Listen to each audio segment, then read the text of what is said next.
So our first MCQ is a stimulus that is capable of producing an action potential in a neuron is आपके पास दो तरह के stimulus हो सकते हैं. अगर वो स्टिमुलस आपके रेस्टिंग मेम्ब्रेन पोटेंशियल को चेंज कर सकता हो, यानी कि वो आपका एक्शन मेम्ब्रेन पोटेंशियल जनरेट कर सकता हो, तो ऐसे स्टिमुलस को आप कहते हैं थ्रेशहोल्ड स्टिमुलस, राइट.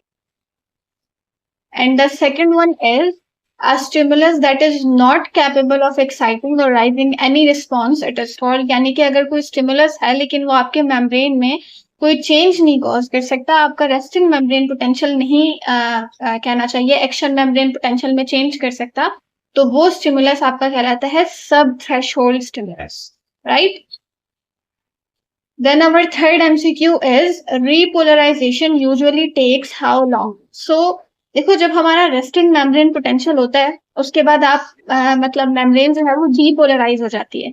डीपोलराइज होने के बाद वो दोबारा से रीपोलराइज होती है, और इस दोबारा से रीपोलराइज होने में उसको तकरीबन 10 to 30 मिली सेकेंड्स लगता है, right.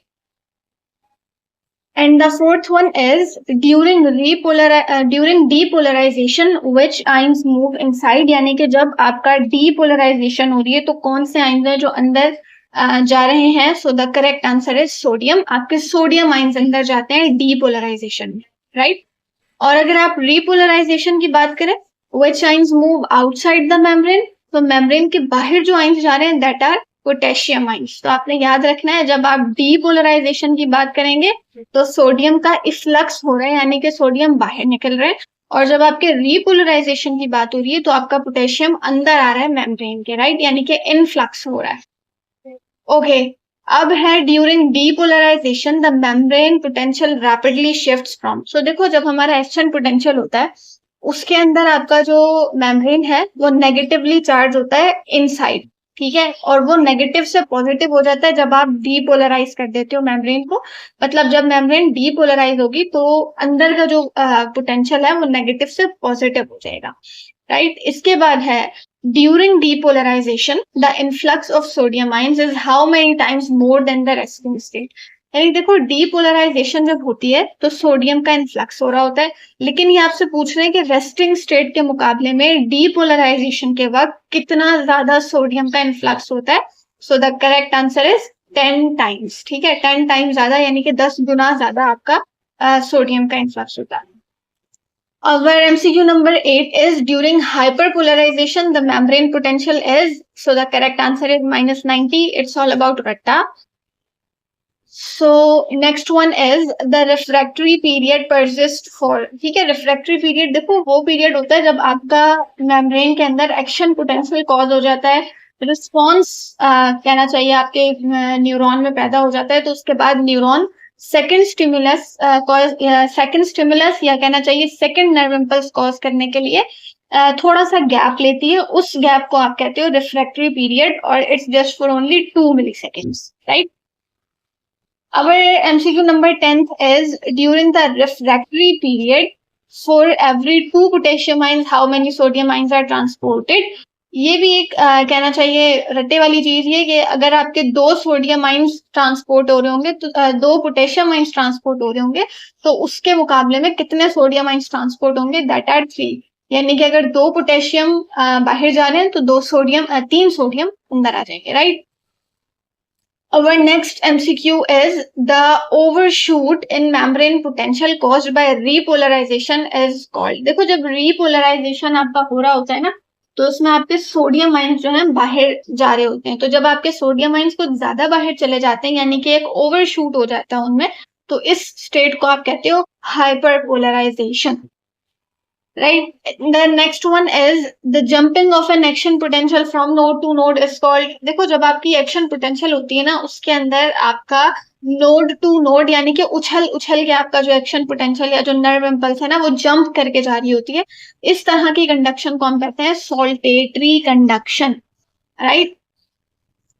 The next one is saltatory conduction transmission speeds up, यानी कि सॉल्टेटरी कंडक्शन की वजह से जो नर्व इम्पल्स की ट्रांसमिशन होती है दैट इज अबाउट 150 मीटर पर second, right. Next one is the neuron whose axon transmit an action potential to the synapse is called. देखो आपके पास जब भी कोई साइनेप्स होती है ना, उसके अंदर दो न्यूरॉन होते हैं। एक होता है पोस्ट साइनेप्टिक और एक होता है प्री साइनेप्टिक। अब यहाँ लिखा हुआ है the neuron whose axon transmit an action potential, यानी कि वो न्यूरॉन जिसका एक्सॉन एक्शन पोटेंशियल दे रहा है, ट्रांसमिट कर रहा है, उसको कहते हैं प्री साइनेप्टिक। और जो न्यूरॉन एक्शन पोटेंशियल को रिसीव करेगा उसको हम कहेंगे पोस्ट साइनेप्टिक, राइट। अब नेक्स्ट एमसीक्यू हमारा इसी के हवाले से है। The neuron whose dendrite receives the signal from the synapse is called, the correct answer is postsynaptic. ठीक है, ये भी याद रखना कि प्री साइनेप्टिक का एक्सॉन इन्वॉल्व होगा और पोस्ट साइनेप्टिक का डेंड्राइट इन्वॉल्व होगा, right. Next one is the gap between pre synaptic and post synaptic, very very easy, that is synaptic cleft. यानी जब आपके दो न्यूरॉन्स मिल रहे होते हैं ना, यानी कि प्री साइनेप्टिक और पोस्ट साइनेप्टिक, तो इनके दरमियान एक छोटा सा जंक्शन होता है, एक छोटा सा गैप होता है, that is called synaptic cleft, right. Electrical synapses are most common in, so the correct answer is in vertebrates. Electrical synapses आपकी ज्यादातर उन लोगों में होती हैं, उन एनिमल्स में होती हैं जो इनवर्टिब्रेट्स होते हैं, मतलब जिनमें वर्टिब्रल कॉलम नहीं होता है। The next one is the vast majority of synapses in vertebrates is called, यानी कि वर्टिब्रेट्स के अंदर ज्यादातर आपकी कौन सी कहना चाहिए साइनेप्स हो रही होती है। तो जब हमने देखा कि इन वर्टिब्रेट्स में आपकी जो कॉमन है दैट इज इलेक्ट्रिकल साइनेप्स, और जो वर्टिब्रेट्स में कॉमन है दैट इज केमिकल साइनेप्स। ठीक है, अब यहाँ पर है synaptic vesicles are packed with chemicals called. आपके पास जब आप ये साइनेप्सिस वाला टॉपिक पढ़ते हैं, इसमें आप देखते हैं कि आपके पास जो न्यूरॉन होता है उसके अंदर कुछ साइनेप्टिक वेसिकल्स होती हैं, और साइनेप्टिक वेसिकल्स के अंदर पैक हुए होते हैं neurotransmitters. So our MCQ number 20 is neurotransmitter are released by which process। अच्छा, जब हम ये साइनेप्सिस वाला टॉपिक ही पढ़ते हैं ना, तो इसके अंदर हमें पता चलता है कि जब आपकी वेसिकल्स है ना, वो वेसिकल्स आके आपकी मेम्ब्रेन के साथ कहना चाहिए बाउंड हो जाती है, तो उसके बाद न्यूरोट्रांसमीटर रिलीज होता है by an process called exocytosis. ठीक है, if a neurotransmitter brings the voltage close to the threshold potential at will, यानी कि अगर कोई न्यूरोट्रांसमीटर है और वो मेम्ब्रेन का जो वोल्टेज है वो थ्रेशोल्ड वोल्टेज के या थ्रेशोल्ड पोटेंशियल के करीब लेकर जाता है, तो इससे क्या हो सकता है? Inhibit the membrane, have no effect, excite the membrane, या हाइपरपोलराइजेशन हो जाएगी। So the option number C is correct, excite the membrane, क्योंकि थ्रेशोल्ड पोटेंशियल ऐसा पोटेंशियल होता है जिसपे आके मेम्ब्रेन जो है वो एक्शन पोटेंशियल कैरी करना शुरू हो जाती है, यानी कि मेम्ब्रेन जो है वो एक्साइट हो जाती है, right. Next one is if a neurotransmitter brings the voltage close to the hyperpolarization at will.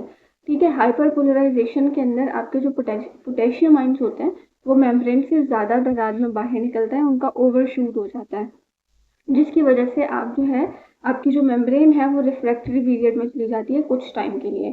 तो आप ये कह सकते हैं कि जब कोई भी न्यूरोट्रांसमीटर आपका जो वोल्टेज है वो हाइपरपोलराइजेशन के करीब ले जाएगा, तो इसकी वजह से आपकी जो मेम्ब्रेन है वो इनहिबिट हो जाएगी, यानी कि वो एक्शन पोटेंशियल कैरी करने के काबिल नहीं रहेगी कुछ देर के लिए, right. 23 is the voltage channel associated with the chemical signal in excitatory synapse is called action potential, resting potential, excitatory postsynaptic potential, या inhibitory postsynaptic potential। तो देखो, जब वोल्टेज चैनल जो है वो काम कर रहे होते हैं एक्साइटेटरी साइनेप्स में, तो उसको हम EPSP कहते हैं, यानी कि excitatory post synaptic potential, right. और यहाँ पे लिखा हुआ है which of the following are excitatory neurotransmitter. So the correct option is serotonin and dopamine, because GABA जो है वो आपका एक इनहिबिटरी न्यूरोट्रांसमीटर है, तो वो गाबा तो तीन ऑप्शंस में आ रहा है ना, सो the correct option is serotonin and dopamine. The next one is non-epinephrine functions primarily in which function, यानी कि non-epinephrine जो है वो किस काम में काम कर सकते हैं also। तो आपने यहाँ पर याद रखना है कि नॉन एपिनेफ्राइन आपका ऑटोनॉमिक नर्वस सिस्टम में काम करता है, ठीक है। सेंट्रल नर्वस सिस्टम में तो नहीं है, ऑटोनॉमिक या सोमैटिक में से कोई एक हो सकता है, तो ये ऑटोनॉमिक नर्वस में काम करते हैं। The most common neurotransmitter inside the central nervous system is glutamate. ठीक है, ये भी एक याद करने वाली चीज है. देयर इज नो रीजन, सब जस्ट आपने इसको याद रखना है. Next one is one of the most common neurotransmitter outside the CNS. The correct option is acetylcholine. Right. Next one is the Parkinson's disease is caused by. ठीक है, Parkinson's disease होती है जब आपका डोपामाइन जो है वो कम हो जाता है, उसका लेवल डाउन होना शुरू हो जाता है. Next one is schizophrenia is associated with which. तो आपकी ये वाली जो डिजीज है ये होती है जब आपका डोपामाइन ज्यादा हो जाता है, यानी कि excess level of dopamine. Right. Next one is the most common inhibitory neurotransmitter is. तो आपका मोस्ट कॉमन जो है, या कहना चाहिए कि जो मेजर न्यूरोट्रांसमीटर है दैट इज गाबा, यानी कि gamma amino butyric acid. Next one is the gap in the chemical synapse is the correct option is 20 nanometer. अच्छा देखो, आपके पास जो इलेक्ट्रिकल साइनेप्स और केमिकल साइनेप्स होती है ना, इनके अंदर दो तरह के, बल्कि बहुत सारे डिफरेंस होते हैं, बट कुछ डिफरेंसेस के अंदर बहुत इंपॉर्टेंट होते हैं. जैसे कि यहाँ पर है कि जो साइनेप्टिक क्लेफ्ट होगा दोनों में, उनका क्या साइज होगा. तो जो केमिकल साइनेप्स है उसमें जो साइनेप्टिक क्लेफ्ट है वो 20 नैनोमीटर की होती है. और यहाँ पे पूछ रहे हैं कि इलेक्ट्रिकल साइनेप्स में कितनी होती है, दैट इज 0.2 नैनोमीटर. ठीक है. Next one is the motor portion of the peripheral nervous system is divided into. ठीक है, सीधा सीधा आपसे ये पूछ रहे हैं कि पेरिफेरल नर्वस सिस्टम आपका किन दो नर्वस सिस्टम्स के अंदर डिवाइड है. तो the correct option is somatic and autonomic. ठीक है, इसका एक पाई चार्ट है जो कि अक्सर बुक्स के अंदर होता है, जिसमें हम डिवीजन पढ़ते हैं nervous system. Next one is the somatic nervous system primarily involves. So somatic nervous system आपकी voluntary actions को control करता है. ठीक है, और इसके अंदर आपके skeletal muscles आ जाते हैं जो आप अपनी मर्जी से, अपने कहना चाहिए अपने शऊर से घुमा रहे होते हैं, कॉन्शियसनेस के अंदर घुमा रहे होते हैं या मूव कर रहे होते हैं, उनको आप कहते हैं somatic nervous system. And autonomic nervous system के अंदर आपके पास जो है वो इनवॉलेंट्री मसल्स आते हैं, जैसे आपके ऑर्गन्स हो गए, आपका जो है वो स्मूथ मसल्स हो गए, कार्डिक मसल्स हो गए. ठीक है, इन चीज़ों को आप कहते हैं कि ये ऑटोनॉमिक नर्वस सिस्टम का हिस्सा हैं. ठीक है. Next one is the somatic nervous system is also considered as. Somatic जो है वो आपका वॉलेंट्री होता है. ठीक है. Next one is the autonomic nervous system is also considered as involuntary. Right. Which are the two types of autonomic nervous system. ठीक है, अब ये कह रहे हैं आपको कि autonomic nervous system की फर्दर कितनी टाइप्स हैं. So the correct option is sympathetic and parasympathetic. Next one is the sympathetic nervous system is activated in. Sympathetic nervous system आपकी emergency condition के अंदर, यानी कि आपके flight और fight mode के अंदर काम करता है. Next one is the parasympathetic nervous system is activated during. तो पैरासिम्पैथेटिक नर्वस सिस्टम आपके रेस्ट और रिमिनेशन वाली कंडीशन में काम करता है, जब आप जो है कहना चाहिए रिकवरी मोड में होते हैं, रिलैक्स होते हैं. Right. So the correct option is C. So अगर MCQ number 41 is which nerves are involved in sympathetic nervous system. So आपके पास ये कुछ कहना चाहिए वर्टेब्रल नर्व्स हैं, या कहना चाहिए नर्व्स हैं. ठीक है, इसके अंदर ये पूछना कि कौन सी नर्व जो है वो सिंपैथेटिक नर्वस सिस्टम के अंदर होती है. सो the correct option is thoracic and lumbar. Thoracic और लंबर रीजन की जो नर्व्स है वो सिंपैथेटिक नर्वस सिस्टम के लिए काम करती है. Next one is which nerves are involved in parasympathetic nervous system. तो पैरासिम्पैथेटिक नर्वस सिस्टम के अंदर क्रेनियल नर्व्स, यानी आपकी दो नर्व्स होती है ना, एक क्रेनियल और एक स्पाइरल. तो क्रेनियल नर्व जितनी भी है और जो सैक्रल रीजन है वो सारा आपका पैरासिम्पैथेटिक के लिए काम करता है. ठीक है, अब ये कह रहे हैं the 3 protective layers of the brain and spinal cord are called meninges. ठीक है, हमारे ब्रेन और स्पाइनल कॉर्ड के अराउंड टोटल 3 लेयर्स होती हैं, डोरा मैटर, पिया मैटर और आर्कनॉइड मैटर. उनको हम मेनिंजेस कहते हैं. Next one is the outer most layer of meninges is called. The outer most layer आपके पास जो मेनिंजेस की है दैट इज डोरा मैटर. ठीक है. The middle layer of the meninges is called. तो मिडल लेयर आपके पास है आर्कनॉइड मैटर, और यहाँ लिखा हुआ है the meninges layer directly next to the brain is called. देखो, सबसे पहले जो आपके पास होती है ना दैट इज ये डोरा मैटर. ठीक है, डुरा मैटर खत्म होगी, उसके बाद आपके पास आया आर्कनोइड मैटर भी खत्म होगी, तो उसके पास आपके पास आया पिया मैटर, और पिया मैटर आपके पास जब खत्म हो जाएगा ना, तो उसके बाद आपका ब्रेन नजर आना शुरू हो जाएगा। ठीक है, तो यहाँ कह रहे हैं कि वो कौन सी मैटर है जो कि ब्रेन के बिल्कुल साथ मौजूद है, तो वो आपके पास पिया मैटर है। ठीक है, अब ये एक मोस्ट इंपॉर्टेंट क्वेश्चन है, cerebrospinal fluid is found between two layer, which two layers. ठीक है, तो सेरिब्रोस्पाइनल फ्लूइड आपका पाया जाता है, पहली बात तो ये कि ये ब्रेन में भी हो सकता है, और ये आपका सेंट्रल जो आपका स्पाइनल कॉर्ड है उसके अंदर भी हो सकता है। ठीक है, सो the correct option is arachnoid matter and पिया मैटर। ठीक है, next one is the brain is shielded by which structure. तो ब्रेन आपका जो है वो क्रेनियम यानी कि आपकी जो एक खोपड़ी है इससे जो है वो शील्ड हुआ है। इसके बाद है approximately how much does the human brain weights, approximately 1.4 kg और 3 पाउंड्स। ठीक है, the largest part of the brain is, तो आपकी ब्रेन का जो लार्जेस्ट पार्ट है दैट इज फोर ब्रेन। ठीक है, अगर यहाँ पर सेरिब्रम लिखा होता या सेरिब्रल हेमिस्फीयर लिखा होता तो वो भी ऑप्शन करेक्ट होता, राइट। नेक्स्ट है the two cerebral hemispheres are connected to each other through the, यानी कि दो आपके जो हेमिस्फीयर्स होते हैं वो किससे कनेक्टेड होते हैं, द करेक्ट ऑप्शन है कॉर्पस कैलोसम, कॉर्पस कैलोसम से कनेक्टेड होते हैं। ठीक है, अब यहाँ नेक्स्ट क्वेश्चन है the most sophisticated information processing centre of the brain is.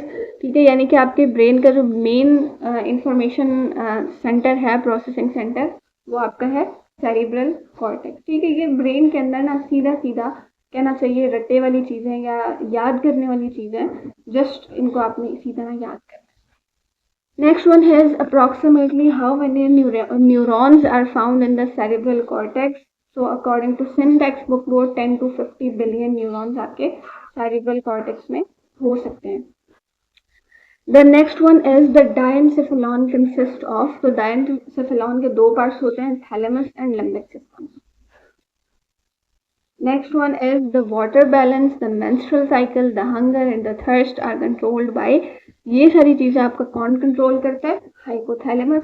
ठीक है, नेक्स्ट है which part of the brain is responsible for behavioral responses and emotions. Behavioural responses और इमोशंस कंट्रोल करते हैं आपका अमिगडाला। ठीक है, अब यहाँ भी ये इमोशंस लिख के भी दे सकते थे कि आपके हेट, लव, हैप्पीनेस, इन चीज़ों को कौन कंट्रोल करता है, तो वो भी हमें लिखा।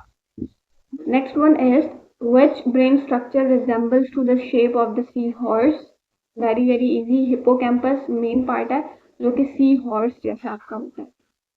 Next one is the brain stem consist of. So आपकी जो ब्रेन स्टेम है वो इसका एक हमारे पास कीवर्ड होता है that is missing my parents. ठीक है, तो मिसिंग माय पेरेंट्स के अंदर I think so the option number B is correct. ठीक है, midbrain, medulla oblongata and pons. The other name of medulla oblongata is, medulla oblongata का ठीक है तो एक और नाम है, भी तो हम सिर्फ देखते हैं फोर ब्रेन, मिड ब्रेन और हाइंड ब्रेन के, बट मेड्यूला ऑब्लोंगेटा का भी एक नाम है दैट इज नीलेंसेफलॉन, और ये हमारी बुक के अंदर मौजूद है, this is not an extra information. The other name of bones is metencephalon, right. Now our MCQ number 61 is the other name of midbrain is, that is mesencephalon. ठीक है, next is the inner matter of the spinal cord is, spinal cord का जो inner matter होता है वो grey होता है और ब्रेन इसका ऑपोजिट होता है, ब्रेन इनर वाइट मैटर होता है और आउटर ग्रे मैटर होता है। Okay, next one is the outer matter of spinal cord is, outer matter इसका वाइट होगा, जब इनर मैटर इसका ग्रे हो जाएगा तो। 64 MCQ is gray matter of the spinal cord primarily consists of, gray matter आपका इस वजह से होता है क्योंकि gray matter cell bodies पे consist कर रहा होता है। Next one is white matter of spinal cord primarily consists of, the correct option is axons of sensory neurons, so यहाँ पे test axons है तो axons भी correct option है। Next is how many pairs of cranial nerves are there, तो cranial nerves के आपके पास 12 pairs होते हैं, और next MCQ is आपके पास spinal nerve है that is 31, तो आपके पास total क्रेनियल नर्व्स होती हैं 12 पेयर्स और स्पाइनल नर्व्स होती हैं 31 pairs. Next one is the biological name of the brain is insufficient, right? MCQ number 69 is the overshoot in membrane potential caused by the repolarization. This is called, यानी कि repolarization जब ज़्यादा हो जाए, यानी कि पोटेशियम आइंस जो हैं वो जब ज़्यादा मेम्ब्रेन के बाहर चले जाएं तो उस चीज़ को आप बोलते हैं हाइपरपोलराइजेशन. ठीक है. Next one is the jumping of an action potential from node to node. Very very easy. Solitary conduction जिसमें आपकी जो nerve impulse है वो jumping mode के अंदर जो है वो आगे जा रही होती है. Next one is solitary conduction results in impulse transmission speed. जब solitary conduction के वक्त जो nerve impulse की कहना चाहिए speed होती है वो होती है 150 मीटर पर second. The neuron whose axon transmit an action potential. ठीक है.